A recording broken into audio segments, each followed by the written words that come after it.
Simbira taa'ee call forward fi message wantoota adda addaa xalaafuu qofa osoo hin taane bakka biraa fageenyarra taa'ee wantoota adda addaa fayyadamee bilbila kee yeroo teknoolojii yeroo amma keessa jiru kana keessa bilbila kee akka barbaade ittiin message barreeffachuu ittiin bilbilachuu ni danda'a. Sarkaa kanarra ga'ee jira.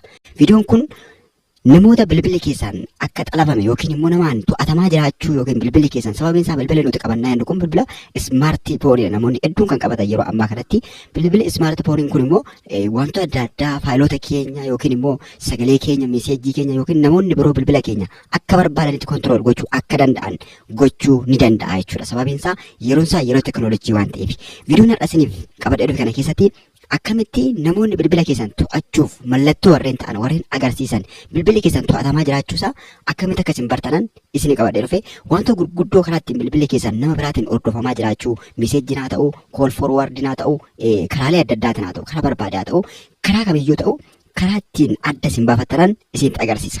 Viidiyoo kana hanga dhumaatti hordofaa namoonni haaraan subscribe gochuudhaan YouTube channel furtuu abbitti dabalamaa akkasumas viidiyoo kana laayikii walii keessaniif share gochuudhaan eegalaan isin jira yaada fi gaafii qabdan biroo immoo koomentii irratti na barreessaa. Viidiyoo kana keessatti wanta gurguddoo 5 isiniif qabadhee dhufee wanta gurguddoo 5 nuti wajjin laallu bilbila keessan xalafamu mallattoo warreen ta'ani. Mallattoo kana ofirratti yoo agartan bilbila keessan irratti yoo agartanii mallattoon isinitti agarsiisu 5 kana ofirratti bilbila keessan irratti yoo agartanii lakkaa bilbilli koo xalafamee jettanii yookiin mala ittiin immoo ofirraa gargar baastan isinitti agarsiisa. Hunda isaa wajjin ilaalla. Ani yeroon viidiyoo isiniif hojjedhu gaafii isaa yookiin immoo gaafii keessaniif deebii isaa fi gaafii isaa walumatti qabeetan isiniifidha. Amma akkaataa isin ittiin xalafamuuf dhiisuu isaa adda baastan isinitti agarsiisa. Lammaffaa immoo akkamitti akkasiin ofirraa adda baastanan isinitti himaa jechuudha. Akka yeroo kaanii koodii lakkoofsatti naqnee adda baasan waan akkasii osoo hin taane waan diiteelii ta'e jechuudha.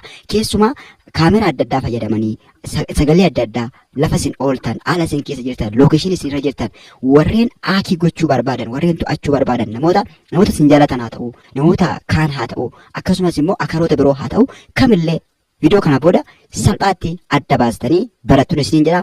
Wanti kun waan fuulduratti dabalaa deemu waan ta'eef itti fayyadamaan isin jira. Gara viidiyootti waliin haa dabarru.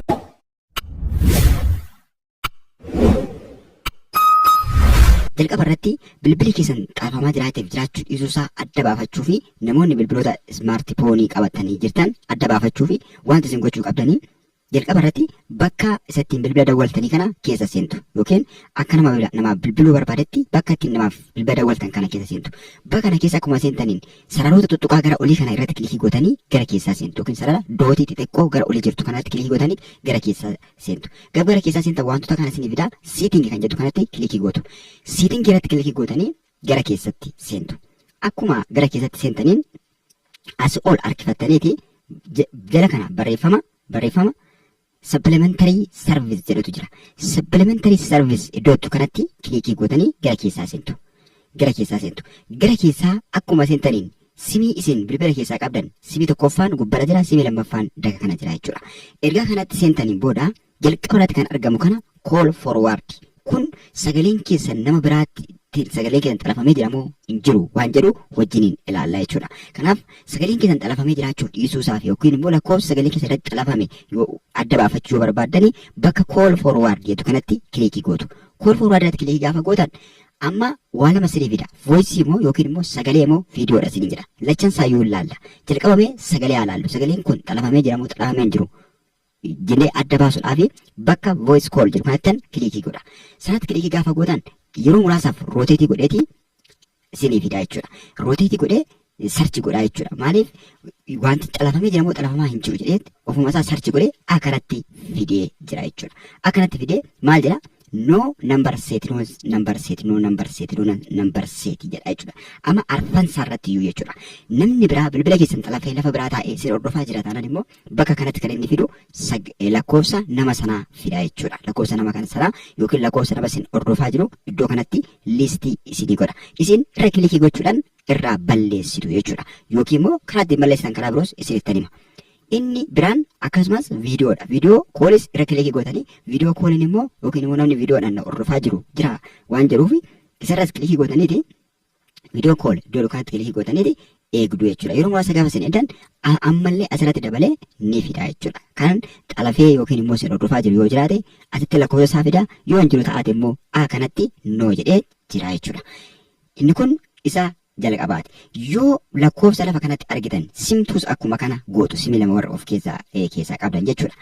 Inni kun mala isattiin adda baastanii xalafamee jiraachuu fi jiraachuu dhiisuusa. Star masilaal 21 masilaalii jenneeti bilbila akka namaa bilbiluutti. Maal gochuudhaaf? Forward koolii sana ofirraa adda baasuudhaaf jechuudha. Irratti gaafa daawwaltan simii filadhu siin jedha. Simii ni filattu yookiin sararaa ni filattu. Kanaan booda code jedheeti kanatti isinii fida jechuudha. Call forward is unconditionally voice-insaa, daatansaa, fax, SMS hundisaayyuu amma not forward jedha. Darbee hin jiru yookiin xalafamee hin jiru jechuudha. Kun bir'aa tokko malee bilbila keessan akkasiin qabattan isin taasisaa jechuudha. Kun siistama bilbila keessa jiru qofaa fayyadamtu. Waan baasii isin baasisu takka illee hin qabu jechuudha akkuma argaa jirtan. Kanaaf maal jedha? Xalafamee hin jiru jedha. Hundisaayyuu addaan irraa citee jira. Yookiin immoo koodiin dabalataa isinitti galchitan ammallee star masilaal 67 masilaal jettaniiti itti ergitu. Star masilaal 67 masilaal jettanii itti ergitu. Tokkuma koodiinsaa isin kan barbaadan fayyadama. Kunillee akkuma kanatti maal ta'a? Yeroo biizii ta'ee bilbilli keessan yeroo biizii ta'ee yeroo kaan wantoota kana hundumaa forward gochaa hin jiru jedhee sitti naaf qoodee yookiin immoo naaf himaa jira jechuudha. Kanaaf mala kana lamaan fayyadamtanii adda baastu jechuudha. Amma kana isinitti agarsiisaa jiru koodii kun immoo akkamitti kana adda akka kuttanan isinitti agarsiisa. Akkamitti addaan akka kuttan yoo achi jiraate yookiin immoo yoo achitti yookiin immoo lakkoofsa isin xalafee jiru yoo argitan akkamitti ofirraa adda baastu. Isin ofirraa adda baasta yookiin immoo ofirraa ittiin addaan kuttan jechuudha yoo forward ta'aa jiraate.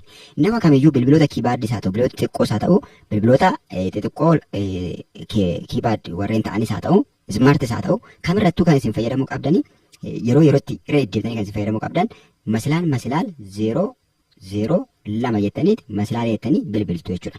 Kunillee akka inni completely adda citu isiniif godha jechuudha. Kun koodiiwwan kun sadan fayyadamtu maal jedha? Call forward all eraser was successful jedha. Completely guutummaatti 100% haqameera jechuudha. Wanti forward isin godhu. Koodii isa kana yeroo yeroo irra deddeebitanii akka isin fayyadamtanan isin gorsaa jechuudha. Kana jechuun masilaal 002 masilaalii kana yeroo hunda deddeebitanii yoo fayyadamtan guutummaa isaa dileetii yookiin immoo eraser irraa godhee isiniif balleessa jechuudha. Kun hedduu isin fayyada jechuudha.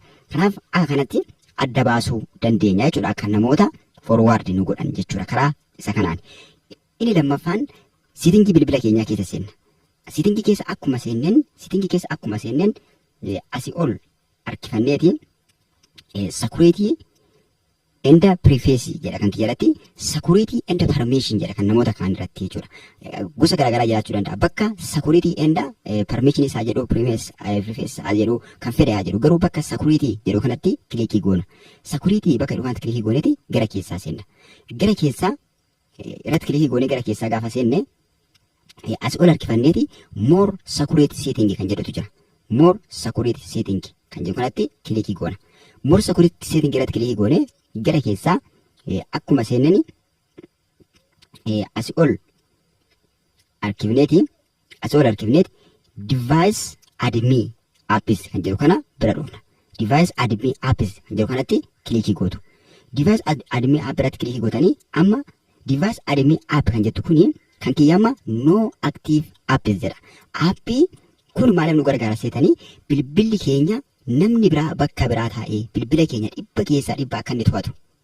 Kana gaafa isin jedhu baay'ee danjar kan ta'edha. Baay'ee hamaadha jechuudha. Kana jechuun hanga bilbila keessaniin meeseejii barreessuu, hanga bilbila keessaniin bilbiluu irra hanga gahuutti deemaa jechuudha kun. Maaliif appilikeeshiniiwwan akaroota ta'an hedduutu jira jechuudha. Hedduutu jira waan maallaqaan kan bitaman. Nuti fakkeenya biyya keenyatti baay'inaan beekamaa miti malee bakkoota garaagaraatti appilikeeshiniiwwan ciccimoo hedduutu namoonni app developperii ta'an appilikeeshinii gurguddaa baay'ee hamaa ta'an develop godhu jechuudha. Kanaaf amma iddoon kun permission device admin kan jedhu kuni bilbila keenya akka inni to'atuuf appii nuti eeyyamneef jechuudha. Appii bilbila keenya keessatti manaajara ta'ee bilbila keenya to'achaa jiru jechuudha. Nama sanaaf abbaan appii sun kan isin beekuu qabdanii appilikeeshiniin as keessa jiru yookiin appilikeeshiniin nuti fayyadamnu marti isaanii abbaa qabu. Kana sirriitti beekuu qabna jechuudha.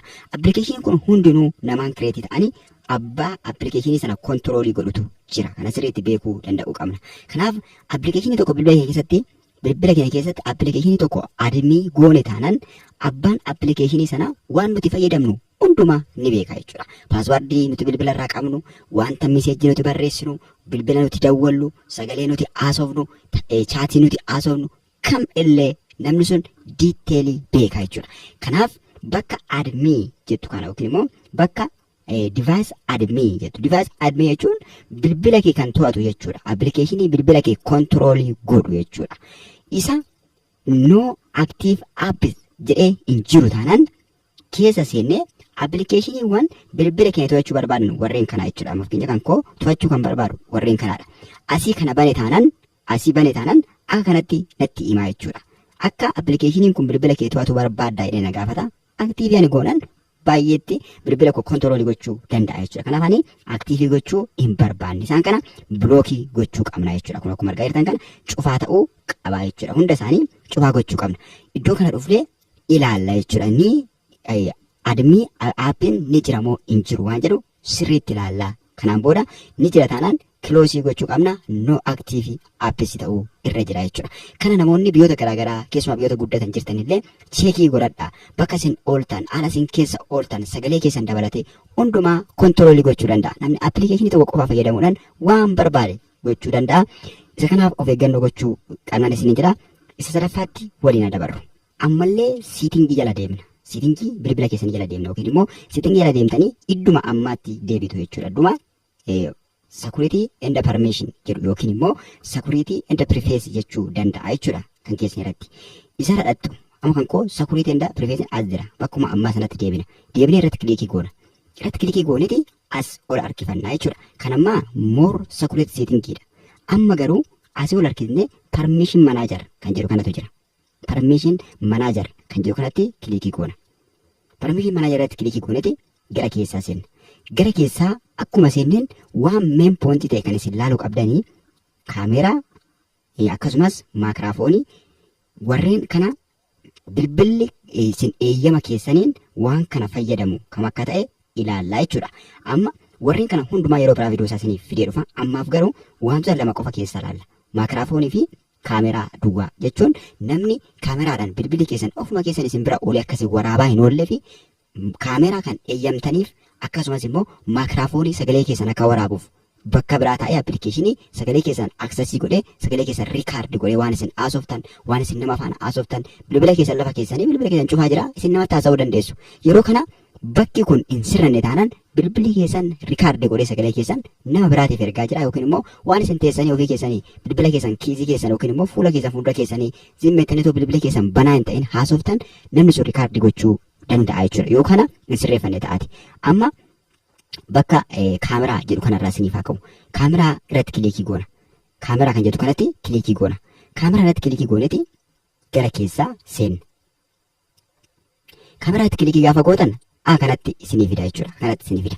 Kan isin ilaaluu qabdanii appilikeeshiniin kun hunduu kaameraa keessan access godhanii isin hordofuu barbaadu. Fakkeenyaaf appilikeeshiniin keessaa qabu keessaa parsantii 85 ol warri ta'anii kaameraa kiyya accessii godhatanii kontiroolii gochuu barbaadu. Garuu anatu hin eeyyamneef jechuudha. Akkuma gubbaa kanatti argitanii allowed all the time kan jettu kun jala isaatti no apps allowed jechuu qaba. No apps allowed jedhee barreeffamuu qaba jechuudha. Yeroo hunda kaameraa koo fayyadamee kan na to'atu an appilikeeshinii kamiifuu hin eeyyamne. Kana amma beektanii eeyyamtu isin jechaa hin jiru.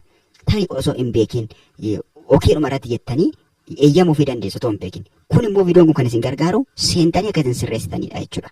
Seentanii akka isin sirreessitanidha. Bakki isin seentan waan isin rakkisu akka illee hin qabu isinitti agarsiisera. Jalqaba irratti security and permission yookiin immoo security and privacy kan jedhu jala seentu seen jedheera. Kun as siitingii akkuma seentaniin bilbila kamiyyuu haa ta'u security and privacy keessa seentanii irra kilikii gootaniit gara fuula duraatti deemtanii ol harkifattanii jala isaa permission manager kan jedhu kana barbaadanii irratti kilikii gootu. Irratti kilikii gootanii keessa akkuma seentaniin wantoota hedduutu jira. Garuu amma kan isinitti agarsiisu kaameraadha. Iddoo kaameraa jedhu kanatti kilikii gootu. Iddoo kaameraa jedhutti kilikii gootaniiti kan isin eeggachuu qabdan allowed all the time kan jedhu kana jechuudha. Amma kana otoon eeyyame appilikeeshinii barbaadeef eeyyamuu danda'a jechuudha. Yeroo hundumaa kan inni kaameraa kootiin kan na to'atu. Gaaf kana mallattoon kaameraa gara olii kanatti bahee jira jechuudha. Akkuma asitti argitan sagaleen aadiyoo amma gubbaa kana gadi mul'ataa jirti. Sagaleen aadiyoo gubbaa kana mul'ataa jira. Maaliif aadiyoo rikaardi gochaa waan hin jiruuf sagaleen aadiyoo bahe. Yoo kaameraas eeyyamtan garuu kaameraan iddoo kana dhufa jechuudha. Fakkeenyaaf yeroo suura kaastan yeroo viidiyoo waraabdan mallattoon kaameraa iddoo kana dhufti. Akka kanatti otoon appilikeeshinii birootiif sa'aatii hundumaa sa'aatii barbaadne to'adhu jedhee iddoo kana eeyyamee ta'aade iddoo no apps allowed jedhu kana otoon eeyyamee salphaatti kaameraan bakka kanatti ol ba'a. Waaninaan lafanaan oolu kaameraan kee otoon hin beekin waraabaa nama sanaaf waan sanaaf appilikeeshinii sanaaf dabarsaa oola jechuudha. Isa kana dhorkuu danda'uu qabna. Kanarraan kan hafe appilikeeshinii warreen kaan allowed only fakkeenyaaf allowed only with while use kan jedhu kana fakkeenyaaf yeroon appilikeeshinicha fayyadamu kaameraan ni barbaachisa ta'ate kaameraa fayyadamuuf kan hin eeyyame hunda isaanii sanaaf hin eeyyame jechuudha. Hunda osoo ta'uu baate kan hin eeyyaminis jira. Fakkeenyaaf kan hin eeyyamin baay'ee isaatu jira jechuudha. Amma not allowed kan jedhu jira.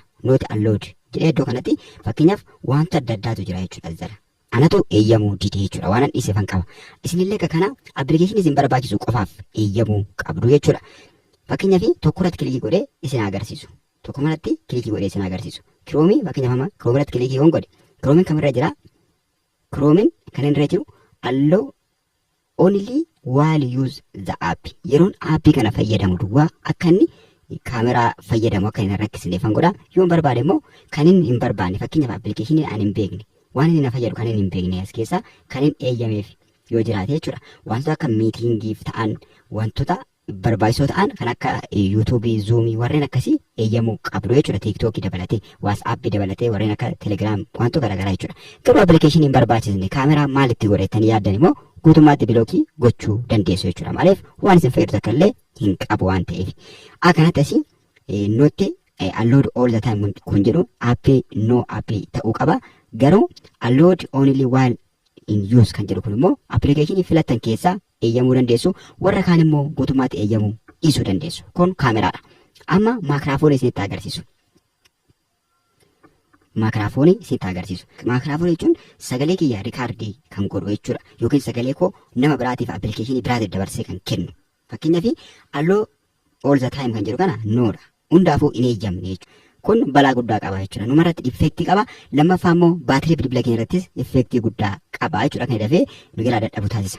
Kanaaf amma allowed only while time jechuudha. Yeroon fayyadamu qofa kan itti yeroon appilikeeshinii sana fayyadamu duwwaa kan sagalee kiyya rikaardi gochuu kan danda'u warreen kanaadha jechuudha. Warreen kanaadha. Fakkeenyaaf appilikeeshiniin amma itti rikaardi gochaa jiru X rikaardi appilikeeshinii jedhamu kanaadha. Yeroo amma rikaardi gochaa waan hin jiruuf mallattoo maakiraafoonii gubbaatti ol naa baasee jira jechuudha. Kun akka gara gubbaa kana mallattoo maakiraafooniitu jira. Mallattoo maakiraafoonii ol bahee jira. Maaliif rikaardi gochaa waan hin jiruuf. Namoonni tokko tokko mallattoo akka kanaa giriin iddoo kanatti ol bahu argitanii wanti kun bilbila kootti dhabamaa jira jettanii yaaddu taanaan yeroo rikaardi gootan yeroo suura kaatan kaameraa akka kanatti giriinii godhee agarsiisa taanaan yeroo immoo waan adda addaa rikaardi gootan yeroo sagalee waraabdan akkanatti maakiraafoonii ol baasa taanaan okay rakkoo takka iyyuu hin qabu sirriidha. Garuu yeroo hundumaa kanatti baasee jira taanaan danjaras balaa guddaa qaba jechuudha. Appilikeeshinii ta'etu isin rikaardi gochaa jira jechuudha. Waan isin asaa ooltan waan isin gochaa ooltan kan to'ataa jiru appilikeeshinii biraatu jira jechuudha. Yeroo hundumaa kanatti ta'a taanaan otoon hamma cufee irraa bada. Sababiin isaa yeroon appilikeeshinii ani fayyadamu duwwaadha kan inni akka kanatti asitti ol baasu. Isa kana akka kanatti sirreeffattuun isin jedha. Akka kanatti warreen yeroo fayyadamtan itti fayyadamtanii sagalee keessan rikaardi gochuu yeroo barbaadanitti sagalee keessan qofa itti fayyadamtan akkanatti asitti illee godha. Garuu isin allowed all the time irra gochuu gonkumaa hin qabdan jechuudha. Maakiraafoonii kana gonkumaa gochuu hin qabdan. While the time gochuu qabdu. Yeroo fayyadamtan duwwaa gochuu qabdu. Isallee adda baasuu qabdu. Tokkoon tokko isaa adda baasuu qabdu. Kana sirriitti kontiroolii godhachuu qabdu bilbila keessan.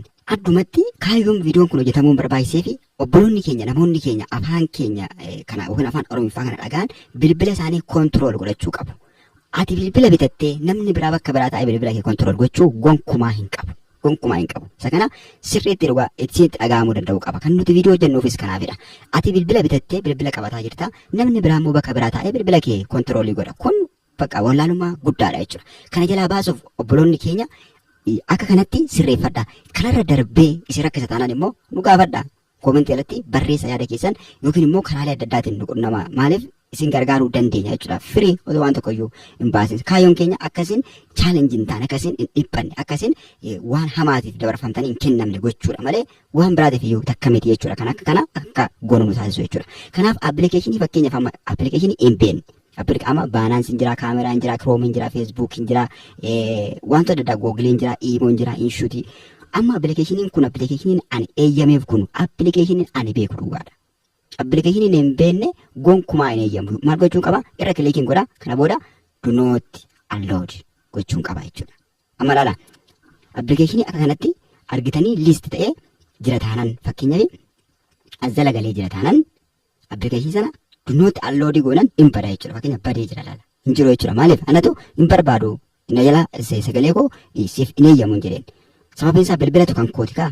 Bilbila anatu to'ataa jira, anatu bulchaa jira, anatu kontiroolii gochaa jira bilbila koo malee appilikeeshinii biraa yookiin namni appilikeeshinii xiqqoo ishii kireetii godhee natti ergee bilbila koo waan to'atuuf hin qabu. Sababiin isaa yeroo teekinooloojiiti. Bilbila harka keessanii irra jiru fayyadamtanii beekumsa guddaa argachuu dandeessu. Kunoo inni kun viidiyoon kun viidiyoo ragaa ta'uu danda'udha jechuudha. Kanaaf amma hin barbaadu waan jedhe tiiktookii irra cuqaase hin barbaadu waan jedhe dhimba.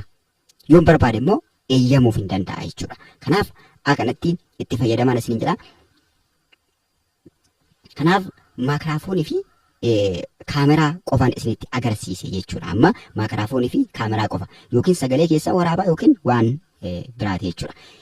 Warreen kanallee tokkoon isaanii akkuma kana gochuu dandeessu jechuudha. Lookeeshinii dabalatee akkasumas muuziqaa aadoo kana wal qabatee foonii dabalatee jechuudha. Foonii dabalatee akkuma kana gochuu dandeessu.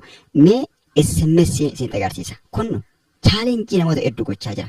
Yookiin iraan isaanii bilbila isaaniitti SMS'n bilbila koorrattis bilbila iraa koorrattis akka galu yookiin meesaajiin iraa kiyyaaf ergame anaafis akka galu gochuu kanan danda'u SMS fayyadamneeti jechuudha. SMS ani barreessu kun iraa koo bira galaala yookiin immoo nama biraa bira deemaala yookiin nama ergeef qofaaf osoo hin taane nama biroof dhaqaala jettanii yaaddu taanaan namni biraa SMS kiyya ni to'ata jettanii yaaddu taanaan amma SMS irratti kilikii godhee isin agarsiisu.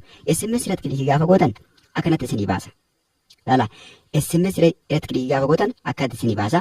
Amma kiyya hundi isaanii allowed jedha. Hundi isaanii allowed jedha. Kana maal gochuu qabna? Fakkeenyaaf tokko fakkeenyaaf fudhee isin agarsiisu. Amma tiruu koolariin kun SMS ani barreessu hin argin appilikeeshiniin kun yoon jedhe irratti kilikii godha. Kanaan booda dunootti irraan kaa'a.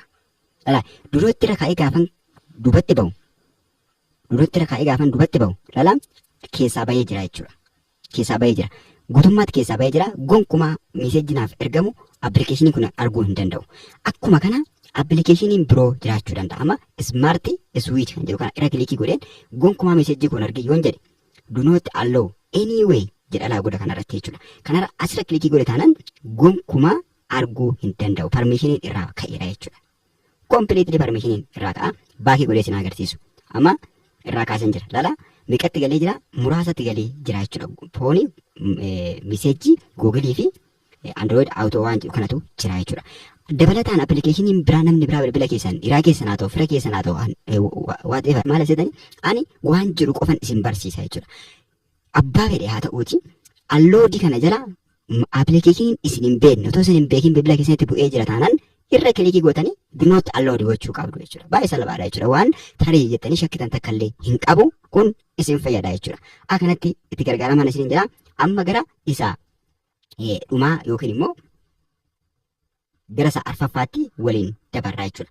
Arfaffaa irratti kan isin gochuu qabdanii ammallee siitingii keessa seenna. Siitingii bilbila keessanii keessa seentaniiti maal ilaallaa baatirii enda divaas waan ta'eef jira yookiin immoo baatirii jedhee jira kan kiyya. Baatirii bakka itti kanatti kilikii gootu. Baatirii irratti kilikii gootanii gara keessaa seentu. Gara keessaa seentanii asii ol harkifattanii baatir usage waan jedhutu jira. Baatir usage waan jedhutu jira yookiin immoo baatir usage jedhaniyyuu percentage isinii kaa'u yookiin immoo giraafii isinii kaa'u. Few detail iddoo tokkotti kilikii gootaniiti baatir usage baatirii keessanii ilaaltu asii ol harkifattanii appilikeeshinii isinii fida. Fakkeenyaaf tiiktookii, galaarii, yuutuubii, piiksel aartii jedhee akkatti liisti godhee jira. Parsantii isaan fayyadaman immoo asitti barreessa. Jechuudha. Asitti liisti godha. Amma appilikeeshinoota hedduutu jira jechuudha. Appilikeeshinoota beekamoo ta'anidha jechuudha. Sababiin isaa bilbila koo akka gaarii kontiroolii godhee itti fayyadamaa waan jiruuf akka akki hin taaneef yookiin immoo akka aakii hin taaneef akka roon akka bilbila koo hin xalamneef Hedduu fayyadamaa waan jiruuf appilikeeshiniin maqaan isaa hin beekamne appilikeeshiniin zimmeesuma akkasuma hin jiru takka illee hin jiru as keessa akkuma argitan kun warreen kana qofaadha. Kan baatirii bilbila kiyyaa fayyadaman. Sababiin isaa kan bilbilli kiyyaa yeroo baay'ee baatirii hedduu qusata hedduu. Maaliif appilikeeshinoota baatirii kiyya saaman gonkumaa bakka hin kennuufan ofirraan balleessa jechuudha. Kun baatirii keessanii akka qusatuuf isin gargaara isin jechuu barbaadanii asumaanis immoo warreen bilbila keessanii xalafanii itti fayyadaman arguu dandeessu. Kanaaf maaliin argina jettanii yoo gaafattan appilikeeshinii asii tarreessaa parsantii isaa asii gadi tarreessaa jechuudha fuula kanarra. Laala amma sooshaal miidiyaan ani fayyadame fakkeenyaaf tiiktookii, galaarii fi yuutuubii fi piksel aartii fi kiroomiidha yeroo baay'inaan kan inni fayyadamu jechuudha. Warreen ani fayyadame kanatu baatirii fudhate. Kan biraan jiru jechuudha. Otoo appilikeeshiniin bilbila koo xalafaa jiru jiraate maal godhaa asitti barreessaa parsantii inni fayyadame immoo guddisee ol kaasee agarsiisa. Maaliif seetan daataa keessan isin harkaa fuudhee rikaardi godhee yookiin immoo miseejji isaa ta'uu yookiin viidiyoodha isaa ta'uu rikaardi godhee nama sana dabarsuudhaaf baatirii guddaa barbaachisa. Kanaaf parsantiin baatirii inni fayyadamu baatirii yuuseejiinsaa ol ka'a jechuudha. Kanatti kan parsantiinsaa ol ka'e fakkeenyaaf tiiktookii akkuma beekamu yeroo baay'ee namni hedduun tiiktookii fayyadaman illee akkuma sana tiiktookii parsantii 2.6 fayyadame galaarii illee 2.3 dabalatee yuutuubii parsantii 1 kana caalaan kan parsantii 0.0 itti fufaa kan biraa takka illee hin jiru jechuudha. Kanaaf akka kanatti tokkoon isaa ilaaltanii baatirii yuuseejii olaanaa isa qabu irra kilikii gootu jechuudha. Akkasumatti irra gadi cuqaastu fakkeenyaaf tokko isaarra cuqaasee isinitti agarsiisu irra akkas gadi cuqaastu. Erga cuqaastan diiteelii waan jiru hundumaa isinii fida akkanatti asitti ilaaltu jechuudha. Kanaan booda appilikeeshinii kana maqaasaa qabatanii duubatti baatanii appilikeeshinii keessan keessa barbaadanii inistaalii gootanii bilbila keessan irraa balleessitu jechuudha. Gaafsana guutummaa bilbila keessan irraa badaa akkanatti fayyadamtu. Inni shanaffaaf xumuraatti isiniif qoodu bilbilli keessan xalafamee jira taanaan mallattoo yookiin agarsiistuu kan ta'u miseejiiwwan garaagaraatu yeroo baay'ee miseejii akkasumas sagalee koolii bilbila isin dawwaltanii hin beeknetu akka waan isin dawwaltaniitti jira. Kana jechuun nama biraatu bakka biraa taa'ee bilbila keessaniin dawwalaa jira jechuudha. Miseejiinis zimmedhee miseejiin maqaan isaa hin beekamne, miseejiin jechi isaa hin beekamne, miseejiin waan liinkii fakkaatu, miseejii waan akka baqa liinkii kan fakkaatu kan hin dubbifamne waan xaxamaa wayitu miseejiin gara bilbila keessaniitti gala. Miseejii keessan jala gaafa seentan miseejii isin hin barreessine miseejii waan xaxamaa argitu jechuudha. Kun agarsiistuudha jechuudha. Agarsiistuu bilbili keessan xalafamuusaa agarsiisudha. Akkanatti of eeggachuu qabduun isin jedha. Akkanatti itti fayyadamaa waan akka kaameeraa, waan akka maayikiraafoonii fi wantoota akka miseejii wal qabatu kana sirriitti of eegdanii bilbila keessan to'achuu dandeessu isin jedha. Itti gargaaramaa. Viidiyoon kun asitti tole immoo laayikii gochuudhaan obboloota keessan akka keessan baratan jettanii yaaddaniif sheerii godhaa. Waan isin hin galle yeroon barsiisu kana waan konfiisu isin godhe yoo jiraate immoo koominii irratti naaf qoodaa. Nagaan naaf turaa. Yeroo gaarii viidiyoo biraatiin wal agarra. Nagaatti.